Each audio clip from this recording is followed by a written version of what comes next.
از نور پاک قرآن صبح صفا دمیده. Assalamualaikum warahmatullahi wabarakatuh. Para pemirsa MTA dimanapun Anda berada, senang bisa kembali menyapa Anda semua dalam program Lafaz Al-Masih. Sebuah program yang akan membahas sabda, nasihat, dan juga fatwa dari pendiri Jemaat Ahmadiyah, Hazrat Mirza Ghulam Ahmad alaihi salam, tentang berbagai topik yang terangkum dalam kitab Malfuzat. Bersama saya, Harpan Ahmad, dan juga narasumber kita, Maulana Dili Sadili Fadal Ahmad. Dalam 25 menit ke depan, kita akan membahas satu topik tentang peperangan dalam Islam. Ya, namun sebelum kita masuk kepada bahasan kita, terlebih dahulu ya kita sapa narasumber kita. Assalamualaikum Pak Dili. Waalaikumsalam. Alhamdulillah sehat Pak ya. Alhamdulillah sehat. Alhamdulillah. Ya Pak, tadi sudah kita sampaikan bahwa topik bahasan kita kali ini adalah tentang peperangan dalam Islam. Ya, tentu satu topik yang sangat menarik Pak untuk dibahas ya. Terlebih kondisi akhir-akhir ini ya tentang dunia yang sedang tidak baik-baik saja ya. Dan hal ini menjadi satu bahasan yang penting karena di luaran sana ya masih banyak di antara umat Islam yang menganggap bahwa mengangkat senjata ya atau perang ya itu sebagai jalan dakwah Islam. Nah, tentu perspektif ini ya telah demikian mempersempit makna dari suatu amalan dalam Islam yang demikian mulia, yaitu jihad. Nah, maka mungkin untuk mengawali bahasan kita kali ini akan sangat bagus jika mungkin Bapak bisa menjelaskan tentang definisi dari jihad itu sendiri, Pak. Apa makna jihad? Angga, Pak. Assalamualaikum warahmatullahi wabarakatuh. Waalaikumsalam Pemirsa yang dirahmati Allah. Hadrat Imam Mahdi As-Salam di dalam Al-Fujat menjelaskan sebuah kekeliruan yang hari ini dimaknai oleh umat Islam, sebuah amalan yang sangat urgen yang bernama jihad. Jihad bahasa Arab artinya bukan perang. Jadi kalau jihad diartikan perang, dari katanya saya sudah salah. Jihad itu diambil dari wajan jahada, yahjudu atau al-juhud. Artinya usaha sungguh-sungguh. Juhud itu artinya semangat. Jadi kata jihad itu makna yang hakikinya adalah berusaha dengan sungguh-sungguh, bukan berperang. Gitu. Nah dari kata inilah saja umat Islam sudah salah mengambil makna. Bagaimana ke depan, bagaimana akan mengartikan jihad ke depan kalau dari awal, dari bahasan awalnya sudah salah. Gitu. Jadi kata jihad, definisi jihad itu artinya berusaha secara sungguh-sungguh. Dan kalau diambil di kata al-juhdi, juhud artinya itu semangat. Ya orang yang bekerja dengan penuh semangat, sungguh-sungguh, kerja keras, itu dikatakan jihad. Maka kalau kita lihat konteks Al-Quran, banyak sekali kalimat yang Allah sebut di dalam Al-Quran. Salah satunya kan menjadi identitas orang beriman. Ya ayyuhalladzina amanu hal adulukum ala tijaratin tunjukum min adzabin alamin. Tu'minuna billahi wa rasuli wa tujahiduna fi sabilillahi bi amwalihim. Nah kalau ada kata jihad di Quran, itu pasti ujungnya bi amwalihim wa anfusihim. Harta dulu, baru jiwanya. Ya kalau perang kan artinya jiwa dulu. Terus hartanya kapan? Jadi boleh kita katakan berarti orang yang mengatakan Islam dikembangkan lewat jihad itu orang-orang penakut dengan harta, sayang dengan hartanya. Harusnya kan bukan jiwa dulu, harusnya hartanya dulu. Jadi setelah definisi umat Islam telah salah mengambil definisi bahwasanya jihad bukan berperang. Jihad maknanya adalah bersungguh-sungguh, berusaha dengan sungguh-sungguh. Jadi artinya apa? Apapun usahanya, kalau dia konsumsi itulah jihad. Itu makna jihad. Apapun yang dilakukan umat Islam dalam mencapai tujuannya dengan kesungguhan, semangat, kerja keras, itu makna jihad sesungguhnya. Gitu. Oke. Jadi ya makna jihad sangat jauh sekali ya, jika atau menjadi sempit apabila dimaknai hanya sebatas perang saja. Iya, baik Pak, menarik dan mungkin jika ya kita bisa mengira-ngira ya, kapan mula makna jihad ini menjadi sempit sebatas pada perlawanan dengan senjata atau perang saja, dan faktor apa yang menjadi penyebab ya melencengnya umat Islam dalam memahami arti jihad hanya dengan perang saja. Ya. Kalau kita lihat di dalam konteks hadis ya, bahwasanya Islam ini akan mengalami degradasi pemahaman, degradasi pemikiran, degradasi amalia. Sekarang itu puncaknya. Di akhir zaman itu digambar oleh Nabi SAW, la yabqa minal Islam illa ismuhu wala yabqa minal Quran illa rasmuhu. Itu sudah sempurna hari ini. Jadi kapan dimulainya? Itu ketika kewafatan Rasulullah SAW dan para sahabat yang pernah hidup bersama dengan Rasulullah. Di kala itu mereka tidak ada pertentangan tentang satu konteks dalam satu konsep Islam. Mereka sepakat semua bahwasanya kalau memang Islam itu dikembangkan lewat peperangan, saya yakin sekali Mas Yimudi menjelaskan bahwa tidak akan mungkin ada orang Islam yang bertahan sampai hari ini kalau Islam dikembangkan lewat peperangan. Karena perang ini sejatinya karena orang salah memahami konteks Al-Quran surah Al-Hajj misalnya tahun ayat ke-39. Di situ Mas Yimudi mengutip ayat-ayat itu. A'udzubillahi minasyaitonir rajim. Bismillahirrahmanirrahim. Udzina lilladzina yuqatiluna. Hari ini aku telah mengizinkan atas orang-orang yang beriman. Yuqatiluna bi annahumul zulimu. Karena mereka telah dizolimi. Artinya mereka itu diizinkan Allah Ta'ala untuk mengangkat senjata itu karena mereka telah dizolimi. Alladzina ukhraju min diyarihim bighairi haq illa an yaqulu rabbunallah. Mereka itu terusir dari rumah mereka dengan tanpa hak hanya karena mereka mengatakan Tuhan kami adalah Allah. Jadi terangkatnya senjata itu konteksnya kenapa? Karena mereka terusir dari rumahnya dan mereka terusir kenapa? Karena mereka menyembah Allah. Jadi kalau hari ini tinggal kita cek sekarang ketika ada orang mengatasnamakan agama, sekarang siapa orang yang sehari ini siapa kelompok, siapa orang yang dihalang-halangi untuk menyembah Tuhan?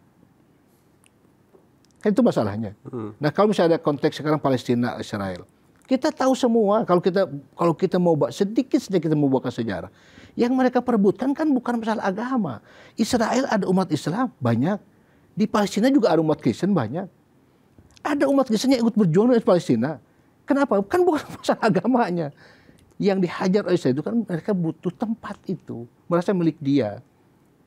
Jadi kan itu mah teritorial, masalah teritorial. Tidak sama sekali masalah agama. Boleh dicek. Pendiri Palestina, Yasir Arafat. Jelas-jelas isinya orang Yahudi. Jadi kalau misalnya perang hari ini dikatakan perang agama, ya jelas harus ada yang mengomando. Maksudnya tidak serta-merta tidak. Maka tadi kenapa Rasulullah selalu mengatakan harus ada imam yang akan mengomando tentang perang agama itu. Dan itu pun kalau ada orang yang terusir dari rumahnya hanya gara-gara dia menyatakan Tuhannya adalah Allah. Itu izin perang oleh Allah SWT tadi di ayat Al-Hajj ayat ke-39 itu. Nah mungkin dari sini mereka menyalahartikannya bahwasanya Islam itu mengizinkan untuk berperang. Padahal izin berperang itu kan ada kasus, ada penyebabnya, bukan tanpa sebab. Karena setelah itu Rasulullah tidak pernah, beliau bukan sebagai agresor seperti yang dituduhkan orang Nasrani. Nabi Muhammad tidak pernah menyerang duluan. Rasulullah itu selalu tampil ketika mereka datang duluan. Istilah anak-anak sekarang kan lo jual gua beli. Ketika ada orang serangan, beliau mempertahankan diri. Bukan beliau duluan yang membeli, bukan. Tidak pernah Islam seperti itu. Kenapa? Karena dari awal Rasulullah mengembangkan konteks beliau ada diutus sebagai rahmatan lil alamin. Islam itu berkembang dengan rahmatnya, dengan keluhuran, dengan keindahan, dengan kecantikannya akhlak Rasulullah dan ajarannya. Sehingga hari ini ada orang yang berani mengorbankan jiwa raganya dengan seluruh harta bendanya demi kecintaan Islam karena melihat akhlak dan perilaku Rasulullah. Itu dari situ mungkin penyebabnya. Iya, jadi bergeser. Ya karena memang sudah ada nubuatannya ya, pemahaman, bahkan bukan hanya pemahaman, mungkin keimanan juga ada Rasulullah kan mu'allaqun bis suraya ya, akan tergantung di bintang suraya. Tergusur. Iya, jadi sangat menarik jika jihad itu merupakan amalan utama ya, afdolul amal ya fil Islam itu, maka tentu harus ada syarat-syaratnya, Pak ya. Tadi sudah disampaikan salah satunya adalah ya teraniaya ya. Mungkin bisa lebih dijelaskan lagi tentang apa sih syarat-syarat diizinkannya peperangan dalam Islam. Ya, kalau kita lihat konteks tadi Al-Hajj ayat 39, di mana Allah Ta'ala dengan cukup tegas mengatakan kepada Rasulullah bahwasanya hari ini aku mengizinkan kepada kamu untuk mengangkat senjata itu. Karena yang pertama kamu terusir dari rumah kamu. Yang kedua, keyakinan kamu terhadap Tuhan terganggu. Jadi mutlak ketika itu memang ada, maka izin itu kena kepada umat Islam. Kalau misalnya hari ini umat Islam Indonesia, tiba-tiba ada agama lain dengan kekuatan apapun yang mereka miliki, menghentikan kita bersolat, menghentikan kita datang ke masjid, menghentikan beraktivitas sebagai agama Islam, itu jelas sekali izin itu. Tapi kalau bukan karena itu, misalnya karena perbedaan pendapat, perbedaan paham, beda menafsirkan, itu mah Nabi katakan rahmat bahkan. Ikhtilaf fi ummati rahmatan. Perbedaan antar umat itu rahmat. Kenapa? Akan bertambah wawasan dengan berbeda itu justru. Gitu. Ya, tapi jangan disikapi seolah-olah dengan beda pemahaman itu musuh kita. Dan hari ini yang orang sekarang lakukan, subhanallah, luar biasa. Makanya kenapa Islam semakin hari bukan semakin menambah dari sisi kuantitas, tapi secara sensus dunia, Islam itu semakin tergerus. Kenapa? Karena tadi mereka takut masuk Islam. Kalau ujungnya dengan senjata, terus bagaimana? Sementara dia hidup itu kan ingin hidup nyaman, ingin tentram, ingin sejahtera hidup itu. Nah sekarang kalau datang di sini tiba-tiba ada perintah berperang, sedikit perang. Saya yakin sekali, memang Islam suatu saat akan tergerus habis. Padahal Islam dijanjikan Allah Ta'ala akan memenangkannya. Makanya kenapa di akhir zaman Allah Ta'ala telah memberikan nubuatan kepada Rasulullah. Islam akan kembali jaya. Dengan apa? Dengan Ahmad. Dulu Muhammad, sekarang Ahmad. Itulah konteks kenapa oleh Allah sebutnya Ahmad hari ini. Kan Ahmad itu simbol dari kecantikan. Bahwasanya Islam hari ini akan ditampilkan dengan kemuliaan, dengan kecantikan akhlak. Kalau toh misalnya kita berjihad hari ini dengan fena, kata beliau, bahwasanya hari ini orang menyerang Islam dengan fena, maka hari ini pun aku membalas dengan fena. Dan tidak ada satupun hujah yang beliau sampaikan yang bisa di counter oleh mereka sampai hari ini. Dan itu pun tergambar ketika Rasulullah Mi'raj. Di mana Rasulullah dipertemukan kan, dia bawa oleh Jibril untuk menyaksikan keadaan surga. Dan beliau mendengar salah seorang murid sahabat Rasulullah yang sedang menulis. Terdengar serak-serak gitu. Seperti guru. Beliau ditanya, itu siapa itu Jibril? Nanti di akhir zaman, umat Islam itu akan habis diserang lewat tulisan-tulisan. Dan yang akan membackupnya, akan membelanya adalah salah satu dari murid engkau. Yang akan membela. Makanya kenapa beliau disebut Sultanul Kalam. Imam Islam itu di akhir zaman digelarnya Sultanul Kalam. Jadi sultannya, rajanya, panglimanya. Dan hari ini terbukti. Orang menyerang lewat tulisan bahasa Arab. Beliau tampil dengan jawaban dalam bahasa Arab yang tidak tertandingi bahasanya. Padahal beliau tidak pernah belajar bahasa Arab. Jadi bahasa apapun yang beliau sekarang bisa. Sampai hari ini Islam, alhamdulillah sudah kelihatan tanda-tanda kejayaannya. Dengan apa? Dengan tadi, dengan pembelaan-pembelaan iman Islam lewat tulisan-tulisan. Gitu. Iya. Baik Maulana, jazakumullah khairan atas penjelasannya yang sangat menarik ya. Hal lainnya Pak dari diskusi kita kali ini adalah ya dunia kan telah demikian terbuka ya. Hubungan bilateral antara negara juga ya telah menembus sekat-sekat agama ya. Selain itu nilai-nilai toleransi juga telah demikian menguat ya, sehingga dalam kondisi tersebut nampaknya ya telah menghapus kemungkinan munculnya peperangan dalam bentuk agama. Ya. Ya. Seperti misalkan konflik tadi Bapak sempat menyinggung juga antara Israel dan Palestina, itu teritorial kan, ya antar negara gitu ya, merebutkan suatu batas wilayah kekuasaan ya. Banyak orang memahami tragedi itu sebagai fenomena politik bukan agama, sama seperti yang terjadi antara Rusia dan Ukraina. Ya. Persis seperti itu. Maka menjadi pertanyaan Pak, apakah jihad dalam makna perang ini masih relevan dikaitkan dengan agama? Nah, kalau pertanyaan seperti itu, jawaban singkatnya sangat tidak relevan. Sangat tidak relevan. Nah, sabda beliau dengan cukup tegas, bahkan beliau menulis dalam sebuah tulisan beliau tentang makna jihad. Jadi beliau katakan, dari hari ini ketika saya diutus sampai akhir zaman, bahwasanya jihad sudah tidak, maksudnya jihad dalam konteks mengangkat senjata perang sangat tidak relevan, tidak dibutuhkan lagi untuk mengembangkan Islam. Saatnya sekarang Islam itu tampil dengan kecantikan dan kemuliaannya. Makanya kenapa Allah Ta'ala menyebut Nabi Muhammad di Quran dengan dua sebutan. Yang pertama sebutannya Ahmad, yang kedua Muhammad. Itu bukan tanpa sebab. Pasti bukan tanpa sebab. Karena tidak mungkin Allah Ta'ala menaudzubillah, beliau lupa menyebut Muhammad jadi Ahmad. Itu sangat tidak mungkin, sangat mustahil. Tapi kenapa Allah sebut di satu sisi ada kata Ahmad, di sisi lain ada kata Muhammad. Nah kalau kita kembali ke konteks bahasa Arab, Muhammad, Ahmad doang satu kata. Ada kata Hamdan. Ada mim masuk, ada alif masuk. Muhammad jadi Ahmad.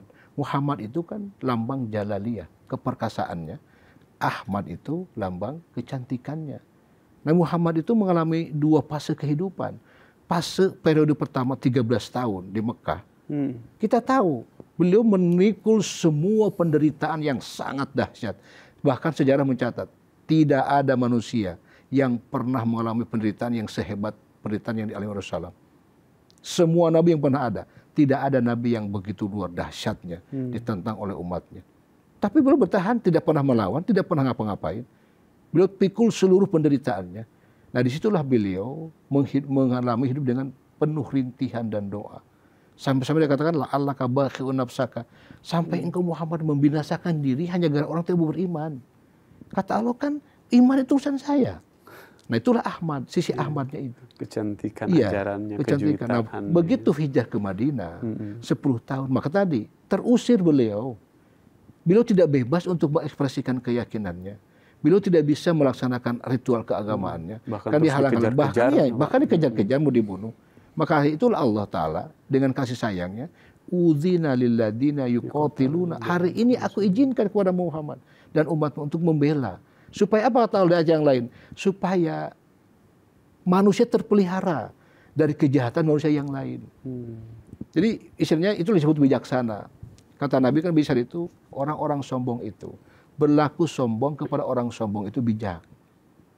Di satu sisi. Artinya kalau orang sombong dibiarin begitu saja, istilah kita injak kepala. Nah Islam itu sesuai dengan konteksnya, sesuai dengan kebutuhannya. Jadi ketika ada orang yang tadi menghalang-halangi, Allah mengizinkan. Nah kalau hari ini ada yang semacam itu, jelas itu berlaku kembali. Cuman kata beliau, saya diutus di akhir zaman dengan kata Ahmad untuk mengulang kembali masa-masa Rasulullah di Makkiyah itu, masa-masa Makkiyah. Bahwa Islam akan tampil dengan kemuliaan dan kecantikannya hari ini. Jadi tidak ada lagi konteks jihad, perangan dalam konteks agama. Karena memang tidak ada. Misalnya dulu Inggris datang ke India. Yang disalahartikan, jadi ketika Muhammad tidak mau berjihad melawan Inggris, dikatakan anti jihad. Padahal pemerintah Inggris tidak pernah menghalang-halangi orang India untuk menyembah Tuhannya. Tidak sama sekali. Makanya beliau kenapa berterima kasih kepada Inggris? Kenapa? Karena satu-satunya pemerintah yang membebaskan umat warga masyarakat untuk menyembah dan melakukan agamanya di zaman pemerintah Inggris, tidak di zaman Sikh. Gitu. Nah itu sebenarnya makanya tidak akan mungkin sampai kapanpun di dunia seperti ini, tidak akan pernah mungkin, apalagi sekarang iman Islam sudah berkuasa di muka bumi ini, sudah hampir menjelang kemenangannya, maka jihad dalam konteks perang itu sangat tidak relevan dan tidak akan mungkin lagi dilaksanakan. Baik, jazakumullah penjelasannya Pak, sangat jelas sekali ya, sangat gamblang. Ya. Selanjutnya Pak, dari permasalahan tentang perang ini ya, bahwa Hazrat Imam Mahdi ya, yang telah kita yakini ya, akan datang dari antara umat Rasulullah SAW ya, yakni dari kalangan umat Islam itu sendiri, dan di antara tugasnya adalah yadoul harba ya, yakni beliau akan meletakkan peperangan. Nah, maka pertanyaannya adalah zaman seperti apa yang akan terjadi di masa Imam Mahdi itu ya, dan perjuangan seperti apa yang akan ditempuh oleh beliau ya dalam memenuhi tanggung jawab sebagai utusan Tuhan, sebagai Al-Mahdi tadi. Iya. Ketika beliau hadir di muka bumi ini, tidak pernah terbayang di dunia akan berdiri yang namanya Liga Bangsa-Bangsa. Diperkarsai oleh beberapa negara, yang pada akhirnya berubah menjadi Perserikatan Bangsa-Bangsa. Itu tidak pernah terpikirkan ketika beliau hadir. Tapi dengan lahirnya beliau beranjak dari hari ke hari, ternyata manusia semakin disadarkan pentingnya setiap bangsa bersatu untuk membahas permasalahan yang ada, apabila ada konflik, ada segala macam, harus disatukan dalam bentuk negara yang negara kuat dari sisi finansial, dari sisi kekuatan militer dan lain-lain. Mereka bersatu untuk membela negara-negara yang lemah dan terzolimi. Itu upaya dari beliau sendiri. Beliau kan dalam perjalanannya sering melaksanakan konferensi agama-agama besar di dunia. Artinya apa? Kita duduk sama-sama. Yang kita sembah itu Tuhan yang sama. Kita hanya seperti seorang anak nyebut seorang bapaknya. Ada yang bilang daddy, ada yang bilang bapak, ada yang bilang ayah. Hanya itu saja. Sementara konteksnya kan sama, itu bapak. Bapak itu adalah seorang laki-laki yang mempunyai anak. Maka sebutannya macam-macam. Nah kita ini sama di hadapan Tuhan.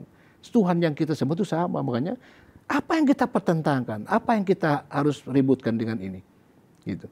Hanya tadi beliau mengajak, mari kita tunjukkan, daripada kalian berantem dengan menuduh sesuatu yang tidak jelas. Sekarang begini saja kata beliau, tampil saja kalian. Tampilkan keindahan agama kamu. Sehingga orang lain tertarik dengan agama kamu. Nanti saya akan jelaskan Islam itu seperti apa. Nah makanya dengan terjadi konferensi agama besar tahun 1889, dari situ sudah mulai bahwa ternyata penting adanya sebuah perserikatan. Lahirlah Liga Bangsa-Bangsa, Perserikatan Bangsa, dan sekarang walaupun pada hakikatnya belum memenuhi sesuai dengan harapannya, tetapi paling tidak pemikiran idenya sudah ada dan sudah terbentuk. Gitu. Bahwasanya memang manusia itu harus bersatu, negara-negara harus bersatu untuk membela sesuatu yang lama. Misalnya sekarang Israel dengan Palestina. Negara-negara sebenarnya sudah ada upaya dari Huzur berulang-ulang dalam setiap khutbahnya. Menyampaikan, menyeru, menghimbau, bahkan menyurati setiap parlemen di dunia agar hentikan perang ini. Kenapa? Yang korban bukan kaum elit, tapi orang-orang biasa di bawah.